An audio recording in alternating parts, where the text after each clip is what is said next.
വളാഞ്ചേരി കോഴിക്കോട് റോഡിൽ നിർമ്മാണത്തിലിരിക്കുന്ന കലുങ്കിനായി എടുത്ത കുഴിയിൽ വീണ് ബൈക്ക് യാത്രക്കാരന് പരിക്ക്.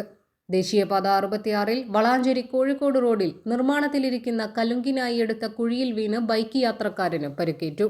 കോഴിക്കോട് റോഡിലുള്ള റിലയൻസ് പെട്രോൾ പമ്പിന് സമീപം ഇന്ന് പുലർച്ചെയായിരുന്നു സംഭവം.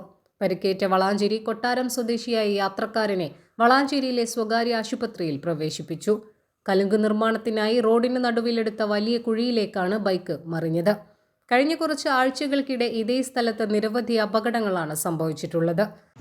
ഇവിടുന്നാണ് അവൻ ബ്രേക്ക് പിടിച്ചിരിക്കുന്നത് കണ്ട് അവിടുന്ന് ബ്രേക്ക് പിടിച്ച് പോന്നിക്കുകയാണ്. ആ ബ്രേക്ക് അവിടുന്ന് പിടിച്ചിങ്ങനെ വന്ന് നല്ല ബ്രേക്കാണ് പിടിച്ചിരിക്കണ. ഇവിടെ വന്നിട്ടുണ്ട് എനിക്ക് ഇവിടുന്ന് തെറിച്ച് ആ ബോർഡടക്കം തെറിച്ച് ബോർഡ് ഇവിടെ എത്തി. ഇതാണ് വണ്ടി ഇതാ കിടക്കുന്നത്. രാത്രികാലങ്ങളിൽ വെളിച്ചക്കുറവുള്ളതിനാൽ കുഴി തിരിച്ചറിയാൻ കഴിയാത്തത് യാത്രക്കാരെ വലിയ ദുരന്തത്തിലാക്കുന്നു. ദേശീയപാത അധികൃതരുടെ അനാസ്ഥയിൽ പ്രതിഷേധം ശക്തമാണ്. News desk 3 Max Live.